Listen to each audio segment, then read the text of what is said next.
positive heads out there. Thanks for tuning your beautiful brainwaves into another episode of the Positive Head Podcast, where we are firmly convinced that creating success and happiness is rooted in understanding the ultimate nature of reality and the fact that as human beings, we are all immensely powerful fractals of the one and only source consciousness which creates and animates all things. After years of exploring this awe-inspiring truth on this podcast, I'm super excited to announce that we are now going even deeper down the rabbit hole on the new late-night style consciousness-elevating talk show called Optimistic, which features none other than you, the listeners. Optimistic is taped out of the epic, spaceship-esque 8-bedroom property we call the Mystic Manor that myself and the rest of the Optimistic crew now navigate reality from in Venice Beach, California. And you are invited to come experience a Mystic Manor immersion week with us. During your week-long stay, you'll enjoy unique workshops, chef-prepared meals, one-on-one time coaching and consulting with me, and even co-creating magic with me as a guest on both Optimistic and an episode of the Positive Head podcast. When I started this, my aim with these immersive retreats was to facilitate the ultimate spiritual upgrade and tune-up, so to speak, for our guests while providing them with one of the most memorable experiences of their lives.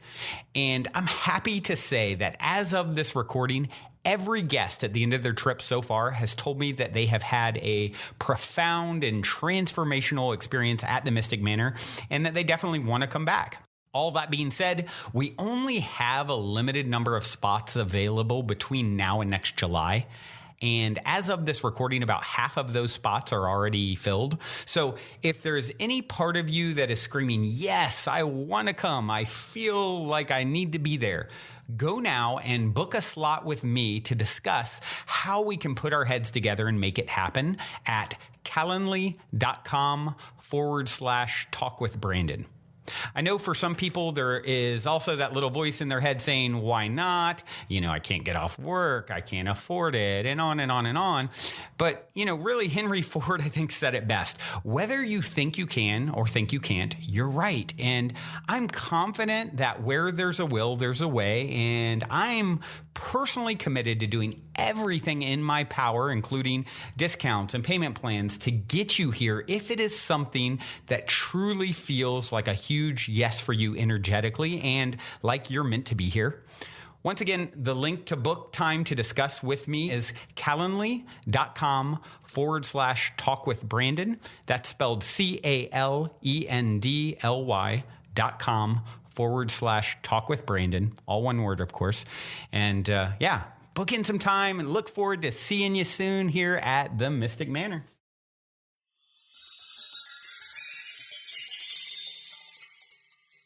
Hello, all you positive heads. On this week's P-Head Posse episode, our guest is Positive Head listener Shan Castaño. Shan is visual, vocal, and creative healing artist. She has a BA in psychological and brain sciences from Boston University, is a reiki practitioner, and a certified life purpose coach.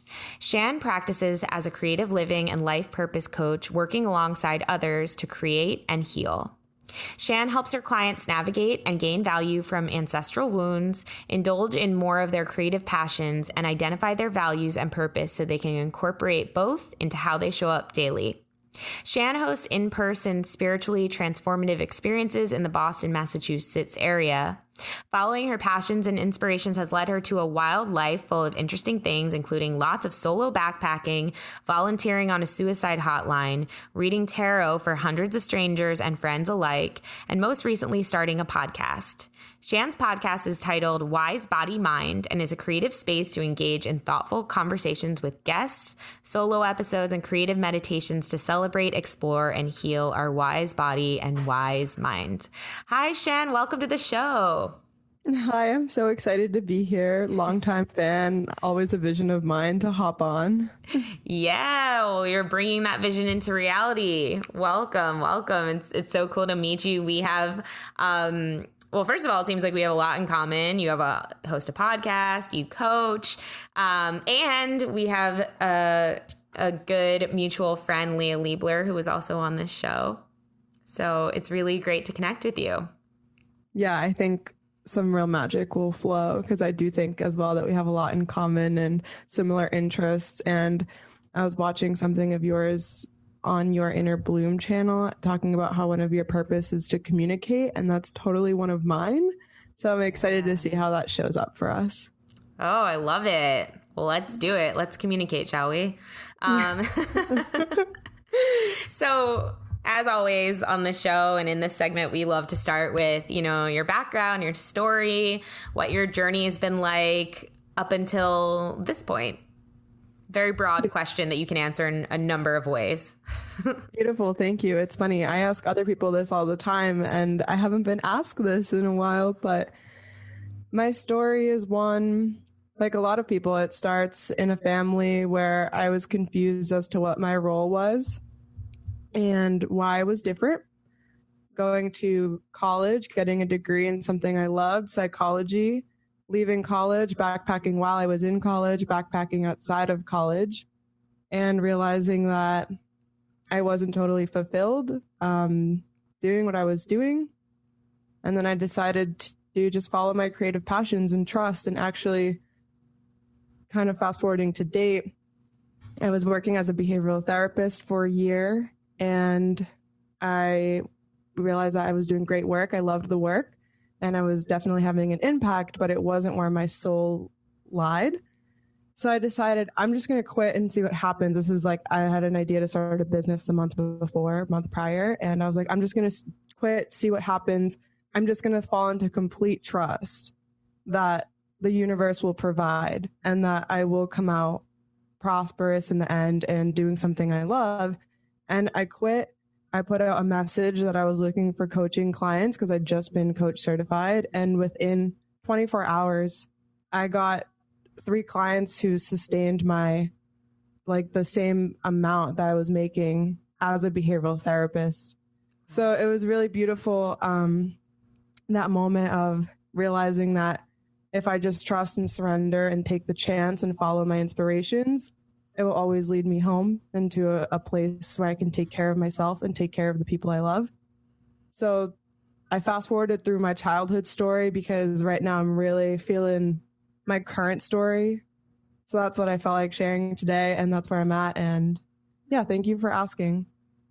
Yeah, I like that. And I like that awareness of like which story you want to be in, I mean, I think there definitely is power in our past story and like being able to reference that and in juxtaposition to where we are now. But I like that. I don't think we've ever had anyone who's like, I'm really not feeling that story and I'm really feeling this story. And I think one beautiful thing about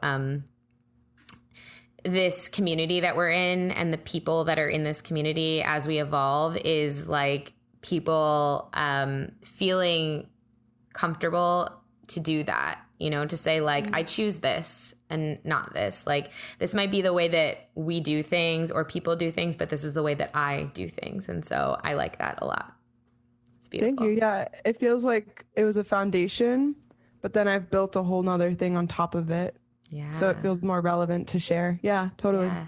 And in doing that, right, you're like kind of changing your past anyway. Like as you build, it's really like it's like you're shifting so much about your past, as you create your new future. So yeah, I resonate with that completely. Yeah. So with coaching you have a podcast, you coach.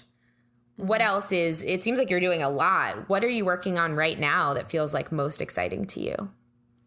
That feels most exciting to me. It's not so much the way that the physical things that are manifesting and that I'm creating that are exciting me right now. It's my tapping into my ability to immerse myself in the present moment. That has been so heavy for me lately because I am so excited about my future. I'm creating so much and I'm thinking so much about my past because there's so much that I've healed and so much I still want to heal. So in starting this business, it's actually expanded me to a whole new level of, okay, well, I'm fully aware that I can have whatever I want. And I feel like I'm really tapping into that now. So what I want to do now that that is in full trust, is just engage with this present moment. How can I be here fully? Like, how can I tune into what my body is saying? How can I tune into what the person in front of me is saying? That's what's really lighting me up right now. And how can you do that? I think that's like a big question for everyone, how to be more present, especially in this world that tries to get our attention and, you know, distract us in every way possible at times. Oh, yeah, absolutely. And, you know, I'm not at the place now where I can say every single moment ever is present. And I don't know if that's totally capable as a human being who has thoughts, because thoughts are normal. Yeah. And like getting excited about the future is normal, and past about the sad, it's also normal. But two things that have really helped me first is just really trusting in and keeping the devotion in my meditation practice. So I used to do like 5 minutes a day, then I upped it to 10, and I recently upped it to 25, 30. So really like diving into that and making sure it's the first thing that I do in the morning before I look at my phone is really, really, really helpful. And then second, I've been setting a timer when I have nothing to do, like 45 minutes, an hour, where I make the effort that, okay, in this hour, I'm going to be super present. And it's funny because like in doing just these two things, I find myself all the time now just checking in with my breath more and just reminding myself to be present by doing the practice when I have the time to be present, quote unquote, the time to be present. But when I allot the time to be present in doing the practice, then it's translating into deeper presence in my everyday life. That's what's been helping me. Yeah. Yeah. Yeah. I was just about to ask you, and how is that reflecting in your, you know, in your everyday, which is like, and I feel like that's because, you know, I'm going to actually, I feel like you're a messenger for me, because I have fallen off my meditation practice hard the past few months. And, I think for a while I was just, it wasn't clicking I've meditated for years, but something just like wasn't doing it for me anymore. But recently I felt it. It's like, go back, start it up again. And I feel like I haven't prioritized that. But I know that in the times that I do, it's like, especially when you're talking about doing it first thing in the morning before you're going into your phone and letting, you know, whatever's coming at you that day take you away, right? And take you away into problem solving mode. It's like giving yourself that space is really such a proclamation to the universe of like, this, I'm important, you know, and me being connected and knowing that I'm connected and knowing that I'm grounded and knowing that I'm present is important. And so I can totally see how when you're doing that first thing in the morning every day, you're also experiencing that rippling out into your reality and experiencing deeper presence and deeper value even for yourself throughout the rest of your day.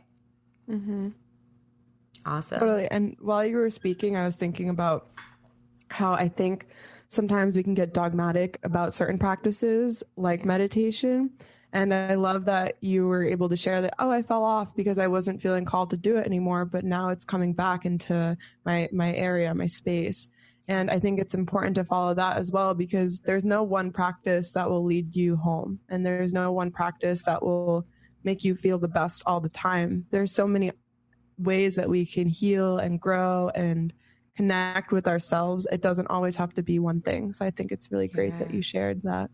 Yeah. Yeah, I love that too. Yeah, because I totally. And I think a lot of us, you know, can be really dogmatic or like all or nothing, right? Or like so rigid, and also just in the way of like, well, if this thing worked for me before, then I got to keep using it forever, you know, and not even recognizing or not giving any value to your inner voice and your inner knowing, which can say, hey, actually, you did use this tool. It worked really well. And now it's time for a new tool, because we're always shifting and growing, right? So like we need new tools and we need new experiences and new exercises and challenges to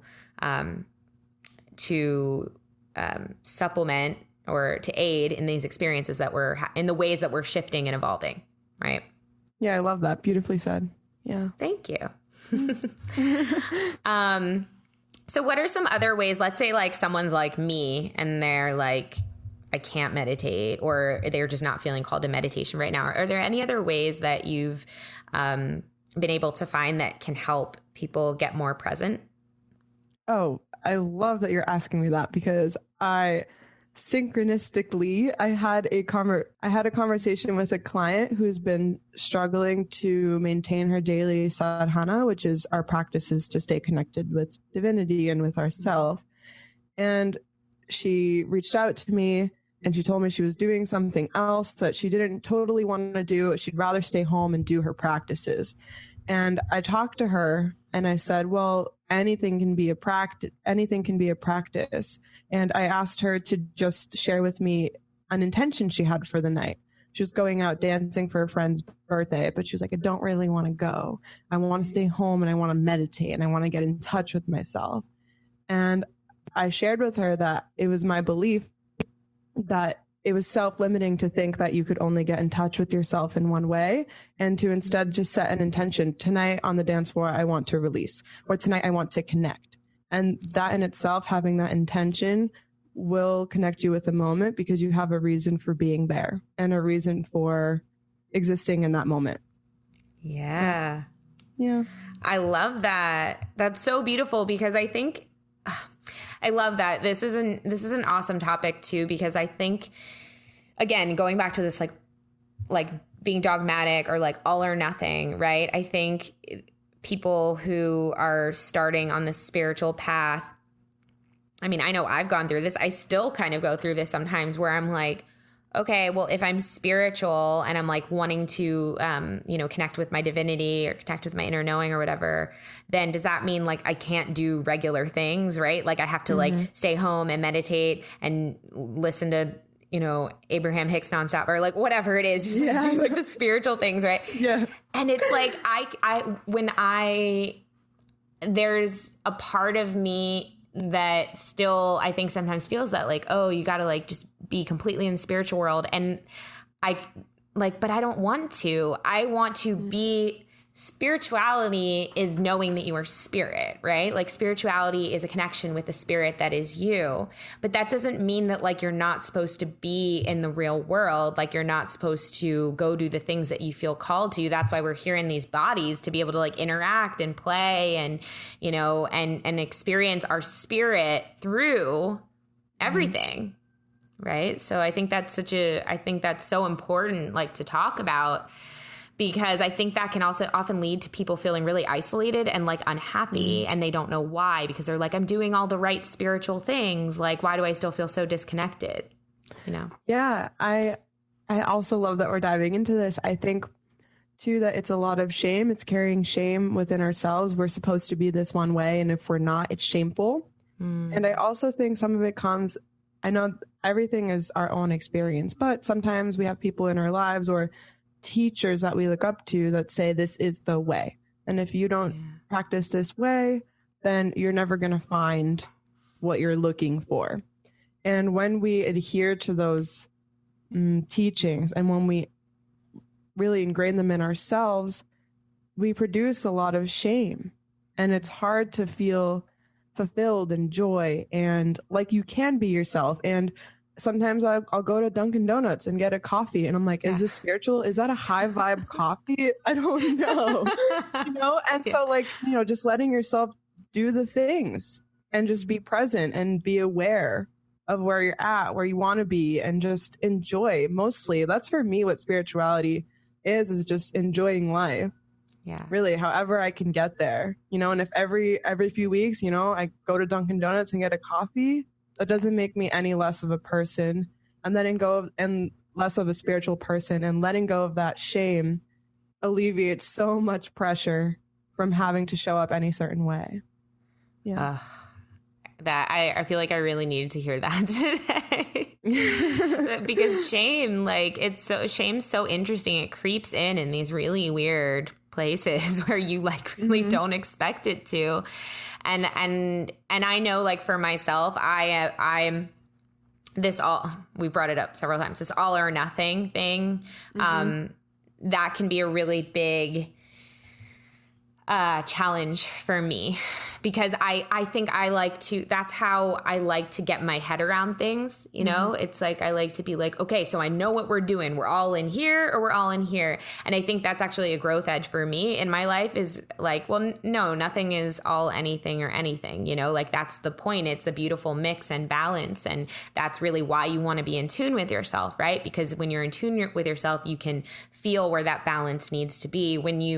And I'm just realizing this now, when you're not in tune with yourself and you're like, it's all or nothing, that's such a logical, like, brain thing.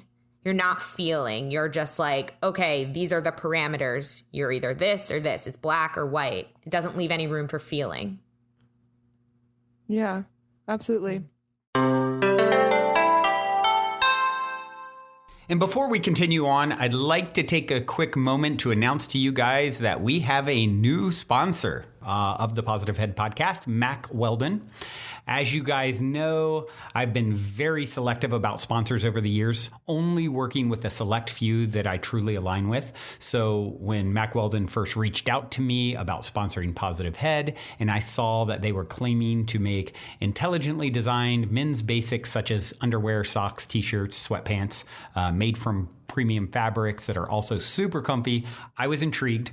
The reason being is because the running joke in my family my whole life has been that you will never see me in anything that isn't super cozy, which, if you ask my mom, has led to many, many embarrassing fancy restaurant dinners with me wearing old sweatpants.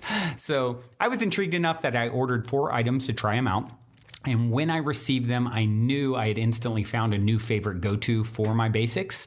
My mom is going to be ecstatic to hear their claim that their Ace sweatpants are a modern upgrade for your favorite sweatpants. It's a totally legitimate claim. They are definitely way more comfy and stylish than my old ones, and I've never looked better at dinner. I intend personally to order them in every color, and of course, since they are super high quality, they do cost a little more than your Walmart standard basics. However, luckily for all UP heads, they are giving all Positive Head listeners 20% off when you go to mackweldon.com and use the code POSITIVEHEAD, all one word.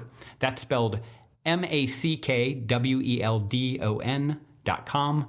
I highly recommend trying them out or ordering them for your partner or spouse. You have my 111% guarantee that your mother or mother-in-law will thank you profusely at the next family dinner.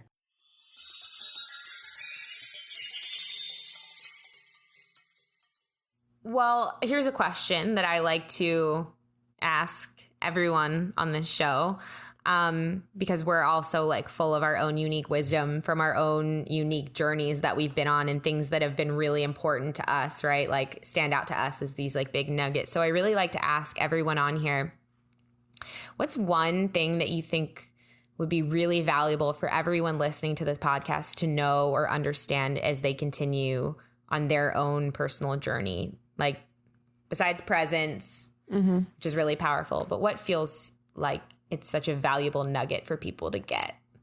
Thank you for asking that. Thank you. So, yeah. So, for me, lately, I'm getting so in touch with my ancestral wounds and the medicine and how I can heal my lineage, because I wouldn't be where I am today and who I am today if it wasn't for my ancestors. So if I had the opportunity to share something with listeners, it would really be that you came from somewhere, and it's important that we heal where we came from and we make peace with where we came from, and we lay out our familia karma and get in touch with it so that we can realize our patterns, because they're like embedded in our body and in our brain, so that we can decide what are the things I want to keep and what are the things I want to let go. For example, I was raised in a home that was very angry, and I know that that's generations of people that were angry and wounded and hurt. And my little sister and I think of ourselves as kind of the ones that are really diving into that so that we can uplift it and future generations can like feel relief. So I think that is what, especially in the US, it's hard because we all came from somewhere and we're so mixed. But just trying to get in touch with our ancestors and our lineage, even just as far as your grandparents, understanding where they came from, their thought patterns, what their life looked like, will help so much in healing that, forgiving them, forgiving yourself, and then moving forward, because the past will hold you back, and it will hold you in its grips if you can't look at it and show it love and try and remedy that. Yeah. It's beautiful. And it reminds me, it kind of brings it back around to shame, right? Because so I can think of some patterns in my own like family lineage, some of which are, like lack mentality, lots of shame, lots of guilt. Like on my dad's side, it's like an Irish Catholic, come from Irish Catholic background.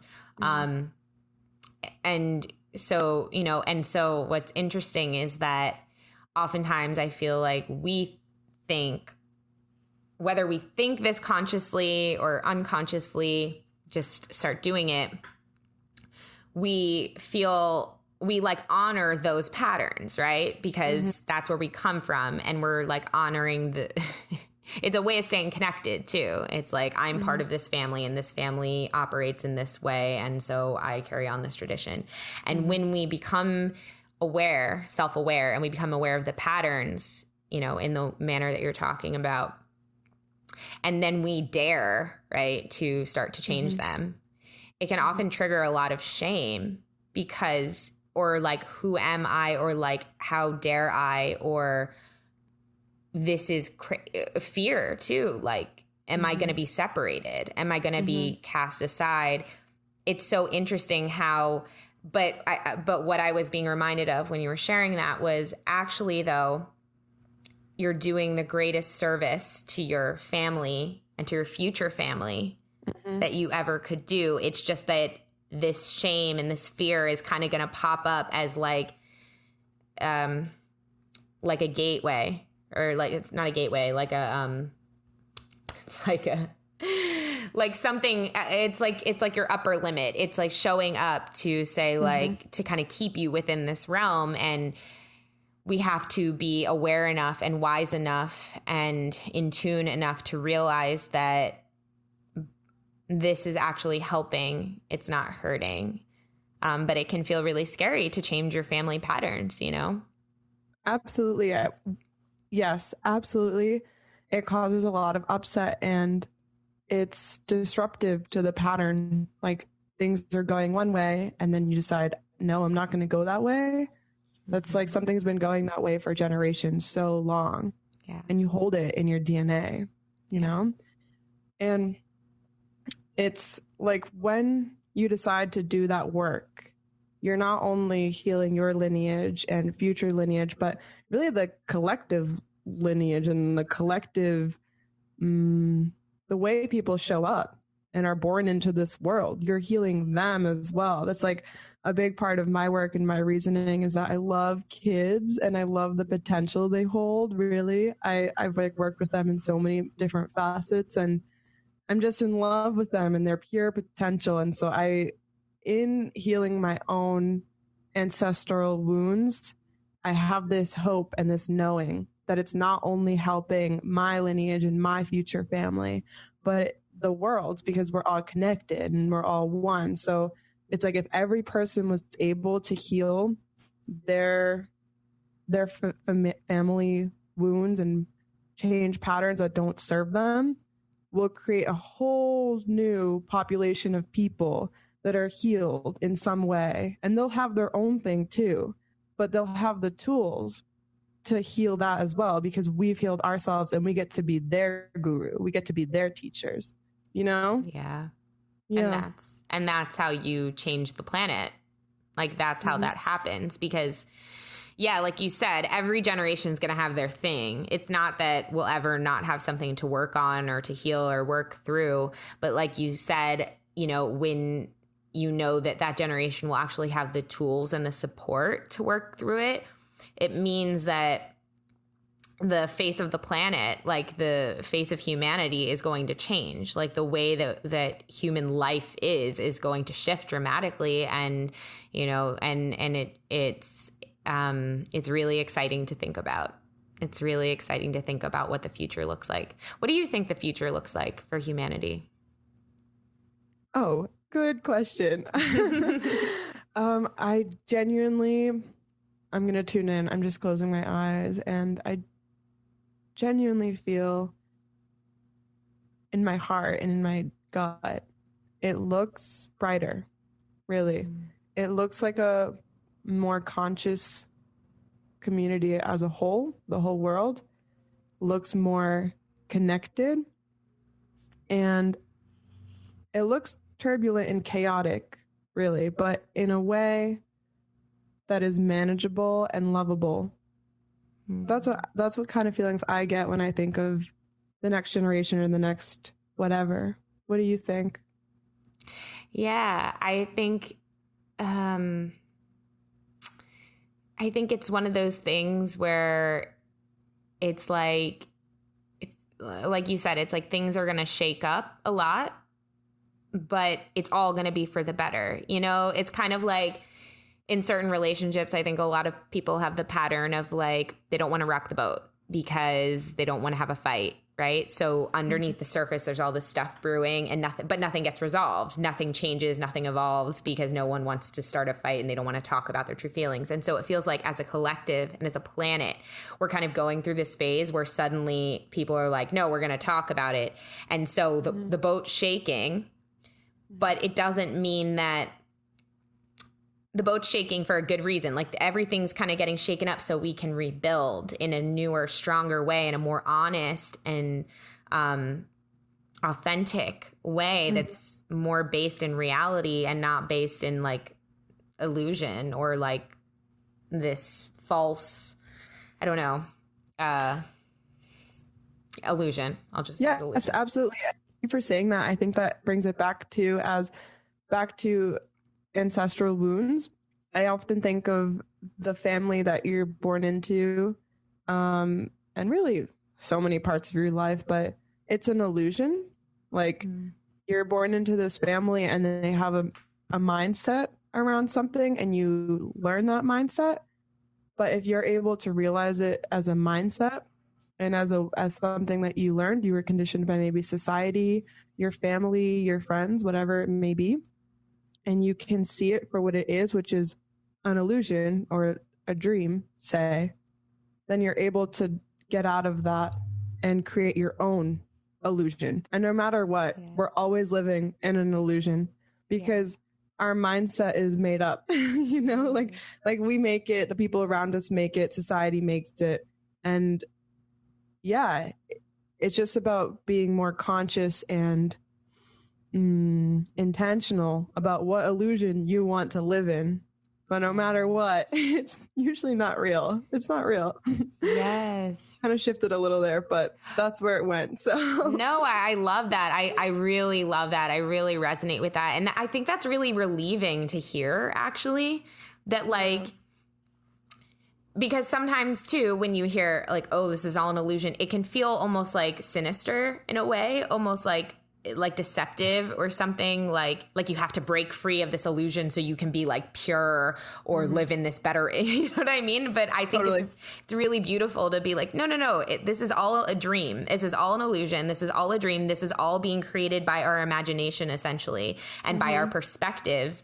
And, you know, we see that I love when those things go around the internet, like what color is this dress? And like, what do you hear? You know, those like viral things where people see two different colors or they hear two different, completely different things, because it's such a poignant illustration that we do not experience things the same way based on our perspectives and what illusion we're in. Right. And so I like that you said that, because I think it takes a lot of pressure off, like getting out of the illusion and realizing you're in one illusion. It's just about, like you said, what illusion do you want to be in? What reality do you want to be in? Because when you know it's an illusion, that means you can mold it and shift it and shape it however suits you best. Right. Yes. So well said. So well put. And I also think at the same time, just because it's an illusion doesn't mean some things don't hurt or some things aren't super amazing. You know, because although our mindset may be illusory, we have no choice but to show up as a human in this reality, you know? So we can shift our thoughts and we can shift our way of being, but no matter what, really great things and really bad things are probably going to happen to us. And that doesn't make them any less real as well, which sometimes I think people forget to say, you know, because something tragic happens and someone who is spiritual or in tune with this might be like, well, if this is an illusion, why do I feel like awful right now? And it's because we're dancing on this edge of these two polar things, really. Like, I think of it as our feet are on the ground. So we're like earthly beings, but then our heads are in the sky. So we're also these divine things. And we are the perfect middle. We're like half illusion, half reality.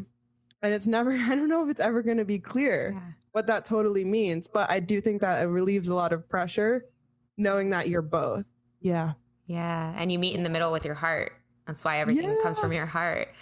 Yeah. I love that illustration. And yeah, absolutely. I used to be one of those people in the beginning of my journey. Like, oh my God, I was spiritually bypassing so hard. Like, I was just like, especially with death, because I didn't want to deal with it. I was like, it's fine. Like, why is everyone so upset? It's not really real, you know? And of course I didn't have like a death in my immediate, you know, I had like my grandmother passed within the past couple of years and I loved her so much, but you know, she was very old and she lived an amazing life. And I think that's a very good point, is that, you know, it doesn't mean that losses, even if even if you're of the belief that we live multiple lifetimes and that death is just a rebirth and no one really goes anywhere except to like another plane, right? It doesn't mean that you don't feel loss. It doesn't mean that like someone's loss doesn't hurt you. And that's in fact why we're here in these human bodies, because if we wanted to be in a place where things didn't hurt or we didn't feel so densely, we wouldn't be in these bodies. We would be in the ether somewhere. And we're here to feel. And I think for me, that's what's taken me the longest to understand. Like, it's not that we're not here to have a joyous experience. We are, but part of that joyous experience is feeling the feelings, is feeling the sadness, is feeling the loss, and then also feeling like the beauty and the connection and all of it, you know? Yeah, totally. It's being alive. You said, we could choose to be anywhere else, but we're here. And what is being here? It's alive and being in this moment.